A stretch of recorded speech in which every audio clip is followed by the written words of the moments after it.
Hi, everyone. Welcome to the show. Today we have Rob Levy. He corrected me earlier. I still don't know how to pronounce his last name, It's and I complicated. said Very complicated. Levy. Rob Levy. He's one of my good friends. He's been on the show before. Women seem to like you. They ask for you to come back. And I should also introduce what you do for work. But I also forget what you do for work. You have an app. That's how close we I are. have an. You have an app in healthcare. I'm like Chandler from Friends Yes. in my friends group. No one knows what I do. You have an right? Did I get that right? I have an app in healthcare. Yeah, so I run a software company, and we have two apps. And one app is for hospitals in healthcare, and the other app is for hotels, hospitality, guest services, communication, and industry communication tools. So those are what pay the bills. Are you a programmer? I used to do a lot of programming, a lot of software programming and database management and all that fun stuff. And I still did my hands in it, but I'm finding myself running the companies a lot more with my business partners, with a different team. And it's exciting. It's exciting to build a team. And as you know, you're building a team. I mean, as you see now, we have a lot of catering here. There's a whole team of people here. Like as you're growing, you could see that. So yeah, so as it's a great experience as you're growing. And I hear this throughout many different professions. As you're getting more successful, to grow the company, you actually have to step out of what you may have fallen in love with doing in the first place. So, Yes, fire yourself from certain roles, right. which can be very difficult. I've had a difficult time with that. That balance is tricky sometimes too. It's like what is the end goal? I think we've all known people, they make a lot of money and they, sold their company or have grown their company, but there's not much joy attached to it anymore. And so some of my friends have gone back to either they bought the company back Huh. or they will continue to do like my YouTube friends are like, I enjoy doing my own editing. I kind of reflect back on the day and it's Right. meditative for me. So that takes a while to figure out too. Huh? That is the fun part if you're able to be aware of that, because yeah, at some point you're like, what am I doing? Yeah. And where am I Why? going and Why? why am I doing? Yeah. Right. Why is a good question. And it's okay to enjoy a certain aspect of it, even if it's not the most important thing. But if you enjoy it and it's meditative and it helps you, and start bringing other team members to do the other things. Yes. And just it's sometimes you just have to make sure you're not getting in your own way of growth. So if you love editing, but it also takes you 6 months to do something that would have taken a week, you got to start Right. to make some decisions. Yes. Are you in growth mode right now? I'm always in growth mode, but Yeah. I'm in transition. I'm definitely in transition because I'm doing a lot of different things. I wrote a kid's book. Everyone asked me what inspired me, and my mom passed away last year, and I had a writing project for the year at the beginning. I said, I'm getting this done. I've always loved to write, and I wanted to write something. And then once my mom passed, this story came to me for a kid's book. I just dropped all my kind of creative interests other than for work, and started to focus on this book. And I wrote this story in about 6 to 8 weeks. Well, you showed me some of the illustrations. Is it The recent that's the ones. first? Yeah. So that's the second illustrator, Okay. Did you who used to who date I her? love. No, this is someone I found online. No, The no, first one? no. I didn't hire anyone that I dated I for. I thought that you dated I think someone, and you guys just assume that anytime I hire someone who's a woman that I dated her. I'm I getting made a it look up. from you. Did I think so. I get So confused? here's what I'm not gonna happens. say any names. Let me just tell your audience what happens frequently with my friends is they want me to date someone or assume I'm dating someone, and so they'll start just getting this narrative of, oh, this is your wife, this is your other wife, this is your Kind of, girlfriend. sort of dated. Maybe not official. No, no official, Come, no dating. So you. the artist, just so you know, the artist that I have Yes.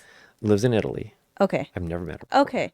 Okay. Then this. Yes. Okay. This is a misunderstanding. Anyways, it's awesome that you're doing a kids book. Are you Thank you. gonna let us know where we can buy it when you know, or do you know? Yeah, if you there's an Instagram being worked on Page. right now Oh, called Poopy, Poopie dot the cat, Poopy the cat. My mom named the cat Poopy. I didn't name the cat Poopy. yeah. Rob actually has a cat named Poopy that's like 18 years old. He's 20. He's 20. Yeah. He's a black cat. He's very sweet. Very talkative. He acts like a dog. He acts like a dog. He he helps write the book. I mean, he gets on my laptop and sits down and demands to be part of the conversation. Are you dating anybody? No, No? no. By choice or Yeah, I'm not dating interesting? anyone seriously right now. There's some people that I'm hanging out Seriously. with here and there, Oh, so that, but that means you're dating. not really dating. I mean, we're not really romantically involved at all. We're just, just people going out doing fun stuff. Interest? Yes. Is there interest? Um, on my side there's interest, on their side there's interest. Just depends, But then that's a who you're talking date. to. And yeah, I You guess don't it's a have to date. hook up for it to be a date. That's You true. always say, "This is my friend. This is my friend." You Hmm. brought a lovely woman out to, we watched a movie. You're like, "This is my friend." And you guys are holding hands during the movie. I'm like, "Friends don't hold hands." And then there's that other chick at your birthday and That you other were like, chick. she's just a friend. I'm going to pay for her share. I'm like, "I thought you said she's just a friend." Like, "She is." I'm like, "You don't pay for my share." I buy you stuff here and there But not if we like go that. out. Not like that. Um, so it's funny because if I have a guy friend that's out and I pay for his stuff, no one thinks twice about anything. But if it's a girl, if it's a female, all Yeah. of a sudden, all my friends put their antennas up. Who's that? Who's that? Who's It's that? a Is he girl back? and Who's that? you pay for her share. Not Where's all. my share? Your Wh- share. I pay for your stuff sometimes when Why we not go that out. night then? Why was it only her? Or Um, Pete? You could have paid for Pete. Pete doesn't like me paying for him. Um, I think the person you're talking about was someone who just wasn't financially strong at that time. And so I helped that person out. I didn't want that person to come to my party and feel like I didn't want to come there because I couldn't afford to. So, like one birthday I had right before the pandemic, I paid for everybody Yeah, you did. because I didn't want people The to feel like they couldn't come because they couldn't yeah. afford it. So I You, just across the board said, just show up. yes. So I'll do that. The girlfriend or the friend that we were kind of holding hands in the theater with, that Yes. was someone I was interested in, and Okay. she had been the one to put the brakes on, so that wasn't on me. I liked her. She was cool. Yeah, she's cool, still is cool. Yeah. I do have one question. One fun question Oh, regarding money. And I want to hear your thoughts. okay. Do you think that a man having a lot of money puts him at an advantage to create a loving relationship?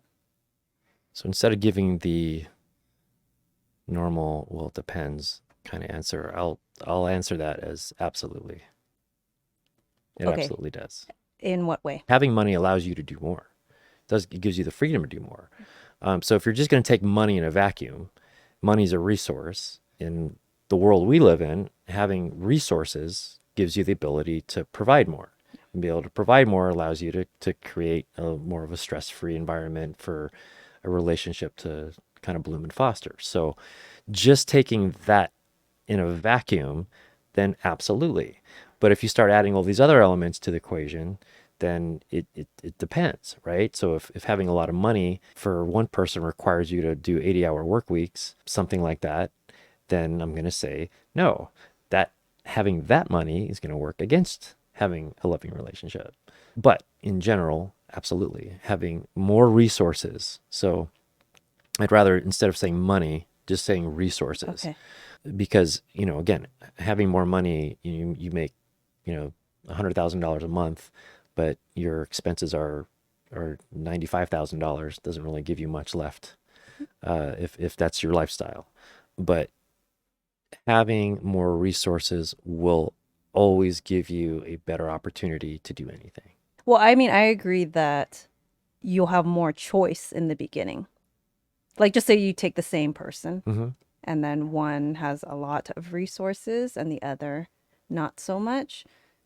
The one with more resources will have more pick in the beginning, because women do, some women, most women, they will look for, like, can this person provide? And also it could be a sign of, not always, maybe some people inherited money, but like they're dedicated to something that they are successful at, and women Right. tend to find that attractive. Yeah. I mean, and that's just those are natural instincts, and Yes. it's just it's part of being human to be attracted to that. It's part of our makeup. There's nothing wrong with that. No. But yeah, okay, so just in general, having more resources, regardless of how much effort it takes for you to get it, or maintain it, yeah, it gives you more pick. But I think your question was, does it allow you to have A better chance of creating a loving creating a relationship. loving relationship? So what you just kind of put it out, it was not creating a loving relationship, was just getting a relationship or getting a Yes, choice or getting more pick of the litter. I think So, yes, so, which is a different, which is completely which different is than different. having and fostering a loving relationship. Yeah, So if you're in a relationship, regardless of how you got there, really, I think the question and I think what your viewer should be asking yourself is what do I consider to be a wealthy relationship?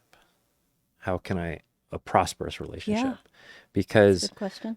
that's going to depend on It's different on for every person, that's right? true. And then you start to internalize, okay, what do I require for a healthy, a wealthy and prosperous Yes, relationship? yes, And just going through uh, dating profiles, for example, is a fun way to see that people who have put in what they're looking for, that there's so many different requirements that someone wants. yeah, You look at one and like, oh, I love camping. I love the beach. I love outdoors.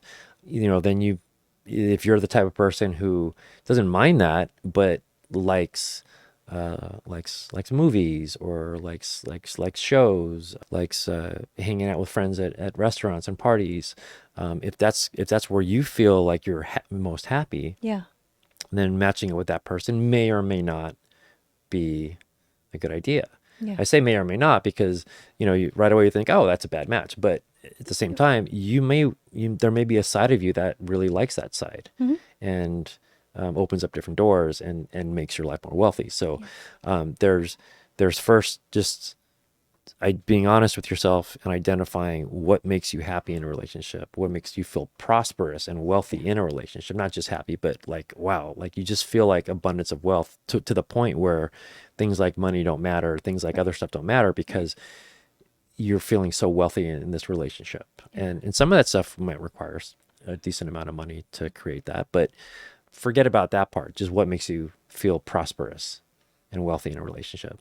And then beyond that, be open to, can you explore some things that you might not necessarily feel like are part of that wealth and prosperous makeup. And that might open up some other doors, and you may like some other things. And, so that's, I think that's part of your kind of 20s and 30s. Like, I feel like a successful 20s and 30s in general for most people is kind of finding that out, is finding out things, you may have, oh, I've tried that as a kid and didn't like it. Well, it may be because of how you tried it. hmm, Maybe I didn't like the beach because the beaches we went to were just really cold, or I didn't like really traveling so much. Well, maybe the places you went to didn't have good food. For me, I need good food when I travel. So I think a lot of it is having that identification and being aware of that. So I think that approach is a better way. no, you're absolutely right. You're right. That's a great way to approach having or building a fulfilling relationship. I was having the money conversation with someone recently because automatically my answer was no brainer. Like, of course, there's an advantage if they have money. Everything's different, right? Nuanced and depending on the person and situation. But upon talking to him more, he's like, no, it doesn't put you at more of an advantage. To have a love because if you don't have intimacy skills, relational skills, more women might like you and you might have more pick, but are those the women you want to be with? Are they, will you be happy? She might be like prettier than if you didn't have money. But will you truly be happy? Because there's a lot of artists that don't have a lot of money, but they're very passionate and purpose driven. They don't have a problem attracting women.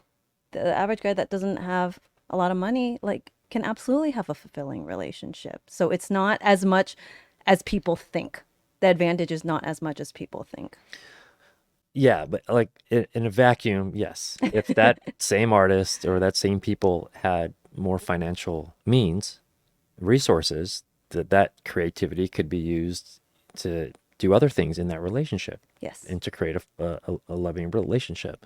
Um, it's I mean, the question usually when you ask those questions, it's usually both extremes. You imagine someone that's poor and broke and not a dime to their name, that Starving artist. starving artist that you're supporting, Yeah.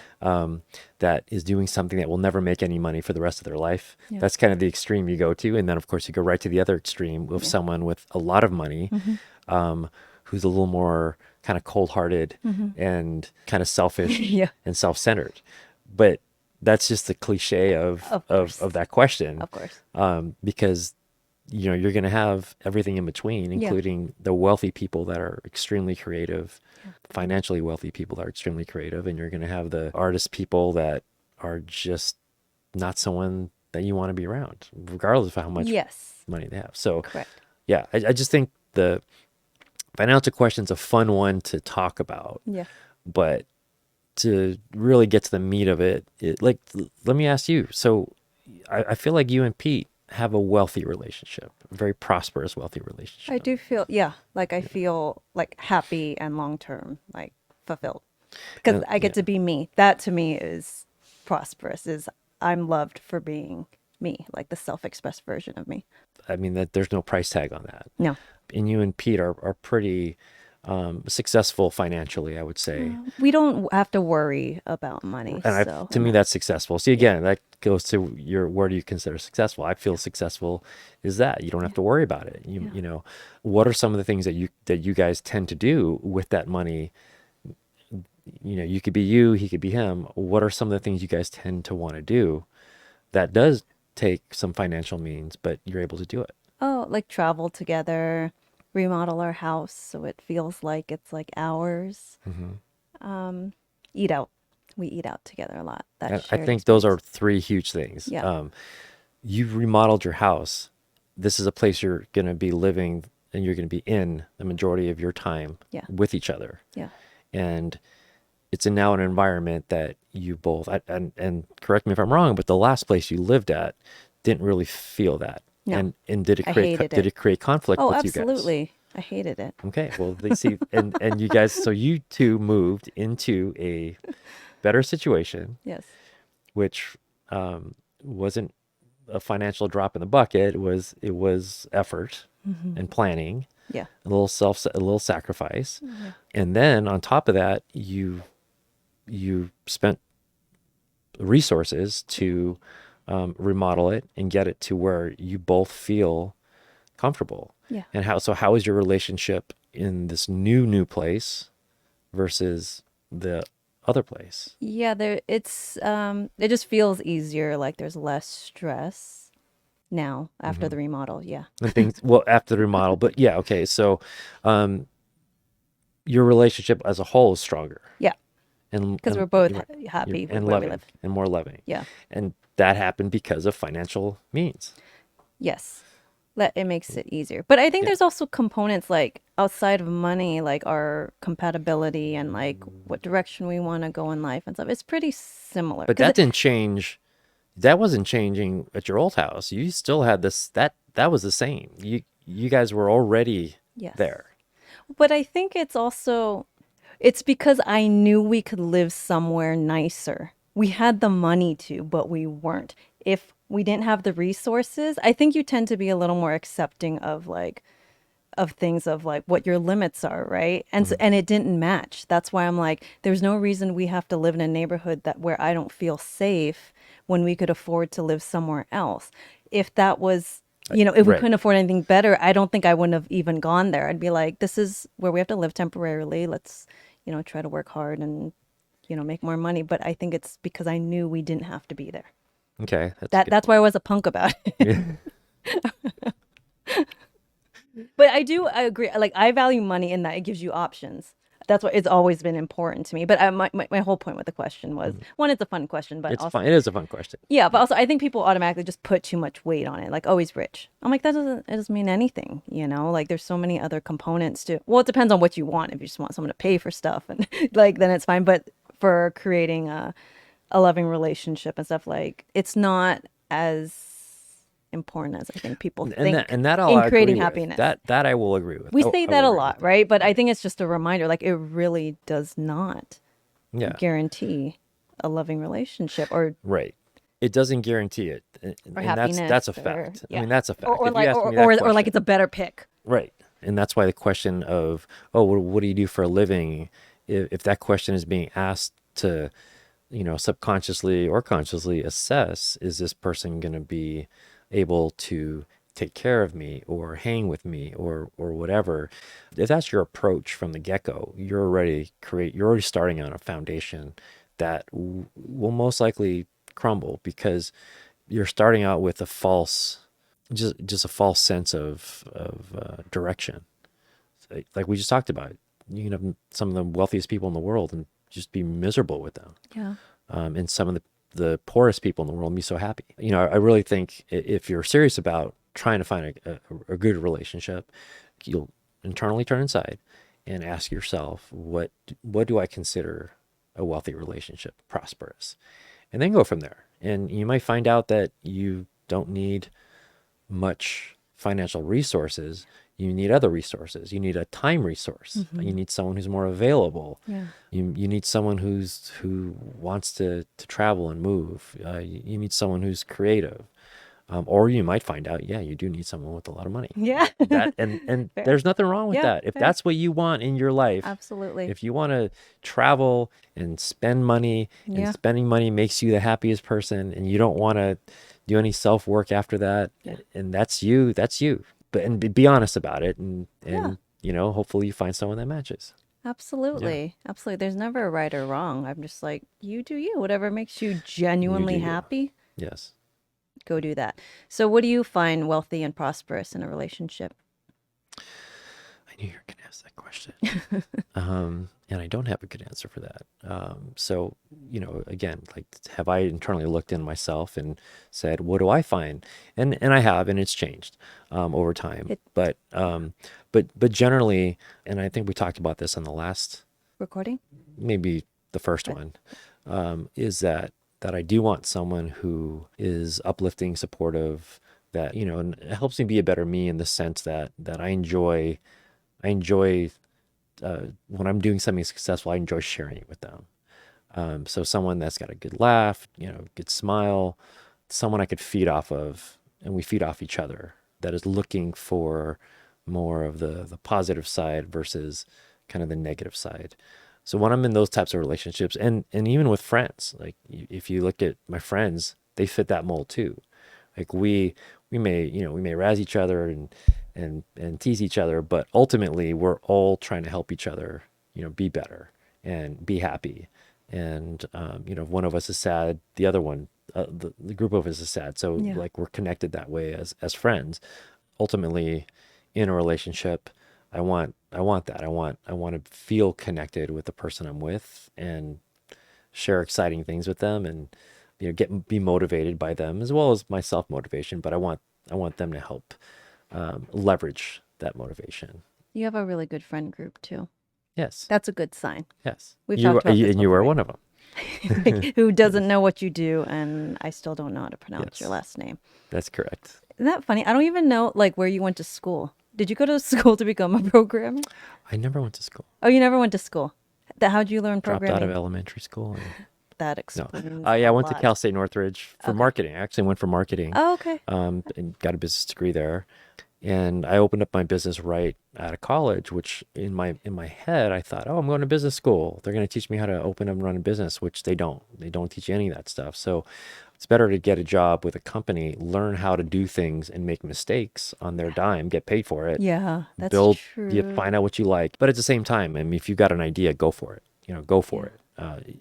But there are ways to help make sure that you're geared for success. I would give that piece of advice as well too, because I made some mistakes growing my first company, the photography company, Mhm. where it affected clients where I probably could have avoided it if I just shadowed someone else, like, oh, don't do that.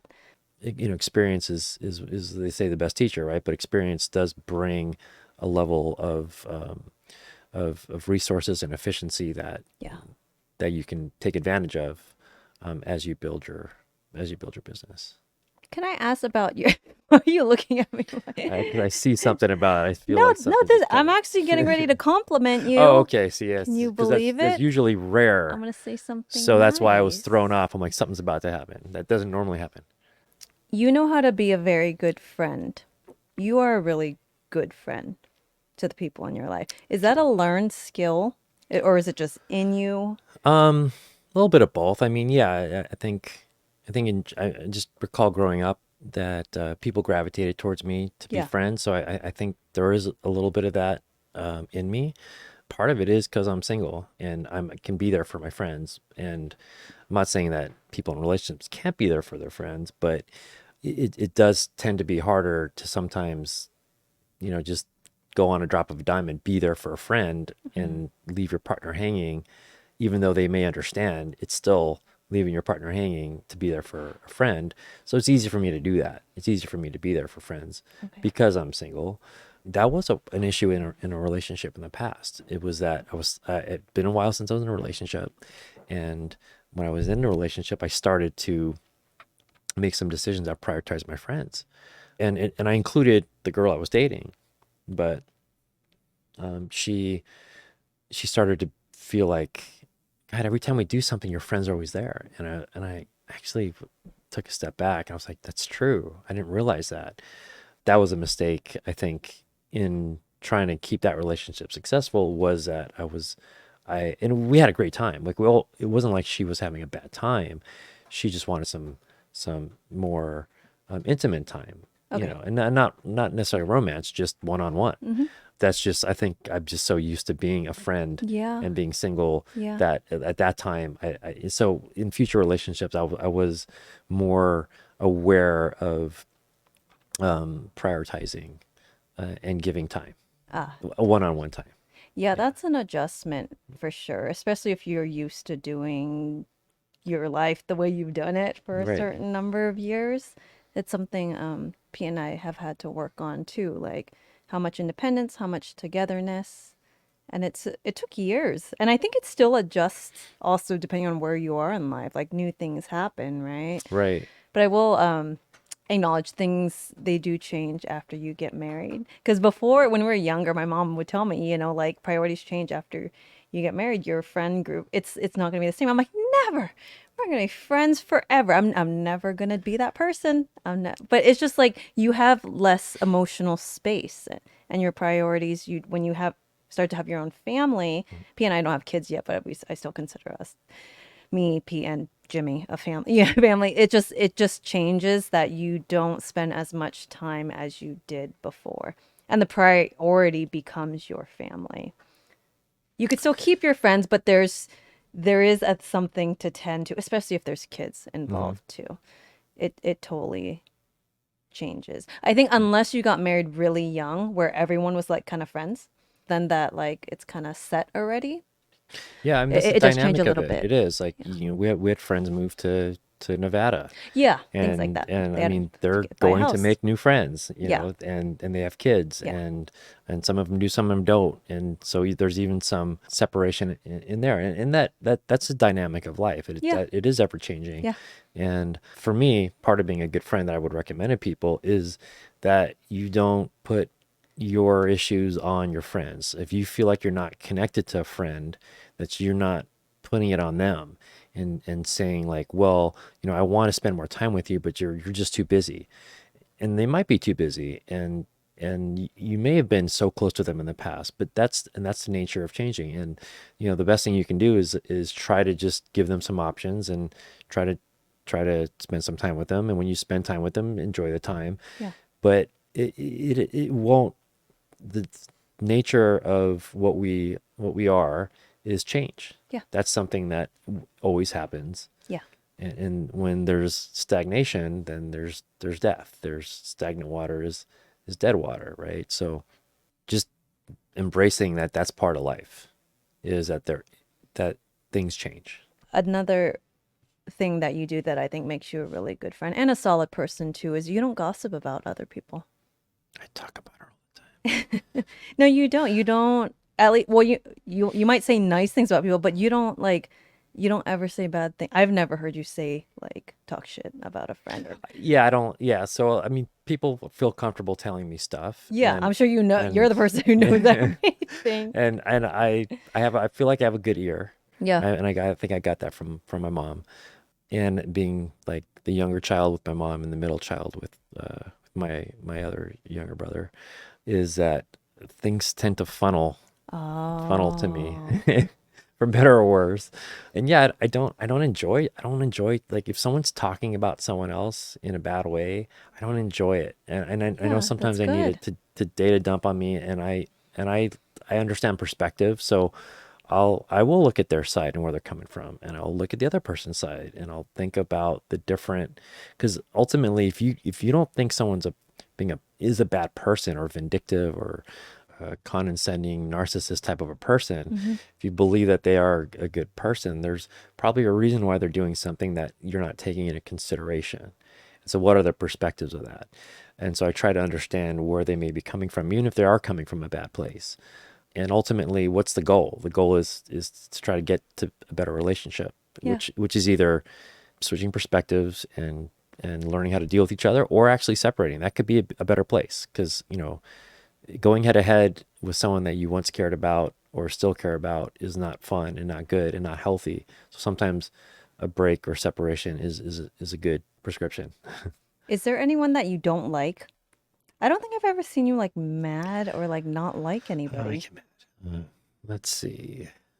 Um, yeah, there are some people that I have issues with that I'm obviously not going to talk about, Right. but That, yeah, like what do you do? Because you're so nice. Like, what if there's someone like a friend of a friend in a group, you know?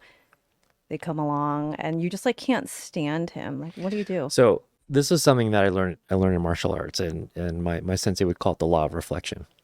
When someone bothers you so much, and it's like acute, or even if it's not acute, but something bothers you, that's a good opportunity to look in the mirror, because they're showing you something that you don't like about yourself or that you're having issues with.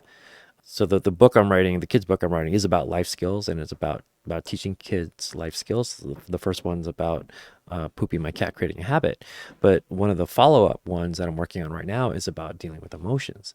And so one of the things I'm trying to convey is that your emotions are your roadmap. And there was someone sent me a podcast about how how learning to deal with your emotions and working on it to where things you can get to where things don't bother you. They'll never maybe stop bothering you, but learning how to get over things better as an art, which is great. Except I think that's the wrong perspective. Your emotions are your emotions. They're your roadmap. They're your guide. They're your reflections. If you're getting angry or you're getting upset, learning how to, at some point, maybe not in that moment, you don't need to do it right away. If you're angry, be angry, but learning how to, when you take a step back, learning to reflect on that. What is really like bothering you? What is that showing you about yourself? What is that reflecting to you? So usually when I find someone who's really bothering me, I actually find the reflection, Okay. and I usually find it pretty quickly. But it helps me not get D- on that person, because I Okay, understand yeah. why it's bothering me. Yes. Yeah. That's good But advice. people who chew gum or talk on speakerphone while they're at work, those people bother the hell out of me. I know. Yes. Yeah, with your misophonia, Yeah. does that also apply to what about someone's tone of voice? Have I asked you that? Yeah, tone is an issue. I mean, I've Like definitely some are not really dated annoying someone, because of or be around people just as a friend or person, because I the cannot tone. stand their tone. Yeah, I Yeah. think everyone has that to a certain degree. Some people just have like an annoying voice. Well, to you, right? Like there's some. Yeah, someone's annoying voice is someone else's like Yeah, yeah. beautiful voice. Right, right, Like right. they're like, "Oh my God, I love their voice." Right, but for some And you're reason like, there "That just annoys might be a random me." person where Yeah. the voice just to you sounds It really. hits a pitch or something, a tone or inflection or the way their style. Yeah, it bothers Yeah. me. Yeah. I think everyone has it, except I think people with misophonia or people that are close like me, it, it's more of an issue. I start to notice it more since I've been hanging out with you, but I don't want to develop it. But like the slurping of Uh, noodles or something like that, I notice yeah. it more. Yeah, I do. I bring that out. I make that more aware, so that people will be more aware of it and not do it. Well, everything is like on a continuum, right? For me, it's just like manners in general versus I think the actual sound. I do know what you're saying, and sometimes, yeah, like the fact that people do something, sometimes it might not bother me other than that it's bad manners, Yeah. and then bothers me that they have such bad manners. Yeah, Yeah. it's that it just seems inconsiderate. That's when it Yeah. triggers me is when it seems inconsiderate. And like it might not bother you, you don't think it's a big deal, but if especially if someone's communicating it like, hey, and you're still like, I'm gonna do whatever I want. It's Yeah. inconsiderate. Then it's even worse, right? Because you're Yes. like, I just told you that this bothers me, Yeah. and you're still doing it. And again, like they may truly not be aware that they're doing it or Yeah. want to take the time to. Yeah, I'm telling you, I've told people point blank, look them in the eyes, begged them, please don't chew gum around me, please, and they still do. Some of my closest friends will still take out a piece of gum around me, Okay. and they're not chewing quietly, and I just have to distance myself from them, or put my headphones in, or leave, no matter how many times I would say it. Yeah, Do you travel with the what is it? The silence like the AirPods? noise The canceling. noise canceling. Yes, You do. yes. I'll go on a date with them. No, I'm just kidding. Hold on. Yeah. Hold on. You keep talking while you eat. I'm just gonna put these It's in. completely silent. You can't hear Yeah. what she's saying. Right. Right. Okay, I have one question from a random listener. What makes you want a second date? Um. Usually, what makes me want a second date is like the first date just felt easy.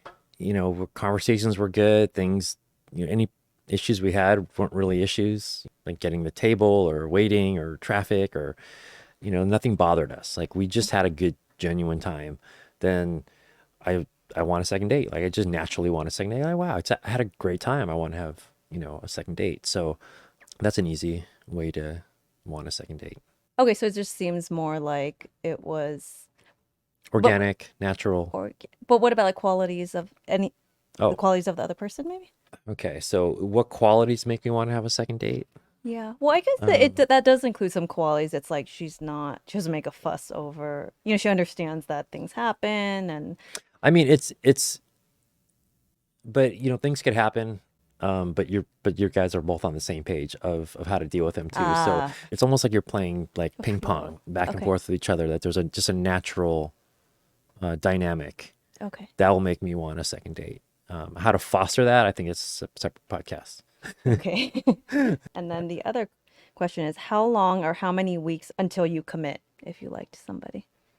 I mean, I've gone on a date with someone and been like, you know what, this is the person I want to try to date, and that's it. Okay. So as early as one and as much Depends as on the a long time. person. Yeah, it depends. Yeah, it depends on the person and how comfortable I feel with that person. But yeah, I mean, sometimes I've gone on a date and I'm like, hey, I want to see where this goes. Like, let's see where it goes. I didn't kind of shut off all other. I don't know if that's a good idea. My friends tell me that's not a good idea. They say, keep dating, keep dating. It's the dynamic of dating other people makes other people the one that you want you more kind of a attitude. And there's a lot of truth to that. But at the same time, just my internal self, when I meet someone I like, I just want to not waste my time dealing with other stuff Yeah. and just want to do more, working with that and see where it goes. There's no right or wrong. I think if you feel good not being distracted, then do it. A lot of women do, I think, put all their eggs hopeful in one basket, and the guy might have communicated that he doesn't even want to I think fully it's both sides. commit. That's And both oh, is it sides. both sides? Yeah, I Okay. think that's both sides. Yeah, but Yeah. I mean, but if it feels good for you to do that, do it. But otherwise, whatever feels I good to think you, I like think take it's care of yourself. I think if you get to that point where you're like, oh my God, I want to make this work. I want to just drop Desperation. everything else and date this Oh, person because it oh, was such a good thing. Just to be aware that the other person might not be at that same spot. So just to not to approach it with so much expectation yeah. from the other person that they feel the Yes. same way you do at that Yes. moment, Yes. and just try to naturally continue. Yeah, Yeah, expectation and yeah. pressure. That's something I had to learn to do because I would, even if I was trying not to, people can feel if there's pressure. Hmm. And so I had to learn to I can't see ease you up. pressuring people. I don't see you pressuring people except for when Are you she makes joking? cookies and I'm on a Have you? diet and she just throws it in front of my I face. think I could be pretty intense. No? Yeah, you can be intense. I guess I've never been exposed directly to that side of you. Oh, for you. Yeah, I've never been a victim of you. Of Pete your Pete will intensity. tell you all the stories. All right. Unfortunately, we're out of time. Time goes It, by fast it with you. I it guess this does. Yeah, it does go by pretty is fast. comfort. Okay, so if Yeah. people would like to reach out to you, where can they send you a DM? You could always look at Poopy dot the cat, except that's being handled by a team of people, so that's not directly me. Yeah, so if you Yeah. DM Poopy the cat, that's not Rob That back there. I might still be answering, but there's a team of people that Excuse me. Sorry. Thanks for coming on. always a pleasure, Cece. I can't wait next time I get to ask you a bunch of questions. There. Okay, we'll That's do right. it. Okay.